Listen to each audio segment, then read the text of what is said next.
কিয়ামতের পূর্বে সূর্য যখন পশ্চিম দিকে উঠে যাবে তখন মাটির তল থেকে মাটি পেটে একটি প্রাণী বের হয়ে আসবে। এই প্রাণীটি মানুষের সাথে কথা বলতে পারবে।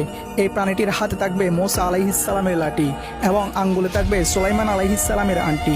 এই প্রাণীটি বের হয়ে গোটা পৃথিবী ঘুরে বেড়াবে এবং তার হাতে থাকা সুলাইমান আলাইহিসসালামের আংটি দ্বারা যে সকল ব্যক্তি আল্লাহকে অস্বীকার করেছে তাদের কপালে কাফের লিখে দিবে এবং যারা আল্লাহর উপর ঈমান এনেছে তাদের কপালে মুমিন লিখে দিবে।